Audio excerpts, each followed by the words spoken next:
नमस्कार मित्रांनो, तुमचे स्वागत आहे. मित्रांनो, मीन राशीचे गुढीपाडव्यानंतरचे संपूर्ण राशी भविष्य. मित्रांनो, तुमच्या जीवनात काही अडचणी असतील, समस्या असतील, पैसा टिकत नसेल, व्यापार चालत नसेल, नोकरीत प्रगती होत नसेल किंवा आजारपण घरात असेल, नात्यांमध्ये मतभेद झालेले असतील, भांडण असेल, वादविवाद असेल, कर्ज झालेलं असेल, तर तुम्ही तुमची पत्रिका चेक करावी.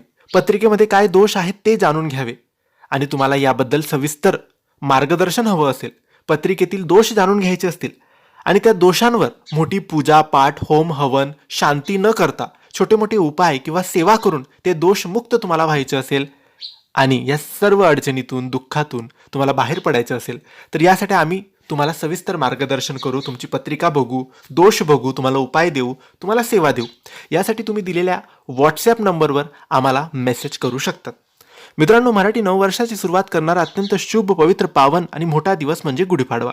यावर्षी 19 मार्चला गुढीपाडवा सण साजरा केला जाणार आहे. ज्योतिषशास्त्रानुसार गुढीपाडवा हा दिवस नवीन सुरुवात, सकारात्मक ऊर्जा आणि भाग्यात बदल घेऊन येणारा दिवस मानला जातो. आणि यावर्षीचा गुढीपाडवा मीन राशीच्या लोकांसाठी विशेष महत्त्वाचा ठरू शकतो. आजच्या या व्हिडिओमध्ये आपण जाणून घेणार आहोत की गुढीपाडव्यापासून मीन राशीच्या आयुष्यात कोणते मोठे बदल होऊ शकतात, कोणत्या संधी मिळू शकतात आणि कोणत्या गोष्टी आता नक्की घडू शकतात. म्हणून हा व्हिडिओ शेवटपर्यंत नक्की पहा. मीन राशीच्या लोकांसाठी गुढीपाडव्यापासून नवीन सुरुवात होण्याची शक्यता दिसत आहे. गेल्या काही महिन्यांमध्ये तुम्हाला काही कामांमध्ये अडथळे आले असतील, तुमच्या योजना पूर्ण नाही झाल्या असतील, मेहनतीचे फळं तुम्हाला उशिरा मिळाले असतील किंवा काही अडचणींचा सामना तुम्हाला करावा लागला असेल. पण आता परिस्थिती हळूहळू सकारात्मक दिशेने बदलू शकते. गुढीपाडव्यापासून मीन राशीच्या लोकांसाठी आर्थिक बाबतीत चांगले संकेत दिसत आहेत.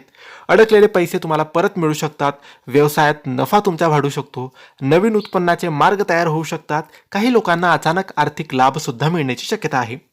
मीन राशीच्या लोकांसाठी गुढीपाडव्यापासून करिअरमध्ये प्रगतीचे संकेत दिसत आहेत. नोकरीत बढती मिळू शकते, नवीन संधी मिळू शकतात, वरिष्ठांकडून कौतुक मिळू शकते. जर तुम्ही नवीन काम सुरू करण्याचा विचार करत असाल तर हा काळ तुमच्यासाठी शुभ आहे. गुढीपाडव्यापासून मीन राशीच्या लोकांच्या आयुष्यात नातेसंबंधांमध्ये सुधारणा होऊ शकते.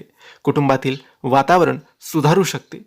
जुने मतभेद दूर होऊ शकतात. घरात एखादी आनंदाची बातमी येऊ शकते. गुढीपाडव्यापासून मीन राशीच्या लोकांच्या आयुष्यामध्ये आत्मविश्वास वाढेल. तुम्हाला तुमच्या निर्णयांवर विश्वास वाटेल आणि नवीन गोष्टी करण्याची प्रेरणा मिळेल. हा काळ नवीन लक्ष्य ठरवण्यासाठी योग्य आहे.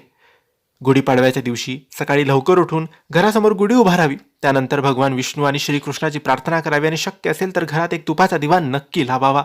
यामुळे घरात सकारात्मक ऊर्जा आणि शुभ परिणाम वाढतात. ज्योतिषशास्त्र मार्गदर्शन देते, पण यश मिळवण्यासाठी मेहनत आणि योग्य निर्णय घेणं आपल्या हातात असतं. म्हणून येणाऱ्या संधींचा योग्य फायदा करून घ्या. मीन राशीच्या लोकांसाठी 19 मार्चचा गुढीपाडवा हा नवीन संधी, प्रगती आणि आनंद घेऊन येणारा दिवस ठरू शकतो. जर तुम्ही सकारात्मक राहून मेहनत केली तर हे वर्ष तुमच्यासाठी यश आणि प्रगतीचे वर्ष ठरू शकते. हा व्हिडिओ आवडला असेल तर लाईक करा, शेअर करा. काही प्रश्न असतील तर कमेंट्सद्वारे विचारा आणि आमच्या चॅनलला सबस्क्राईब करायला विसरू नका. धन्यवाद. श्री स्वामी समर्थ.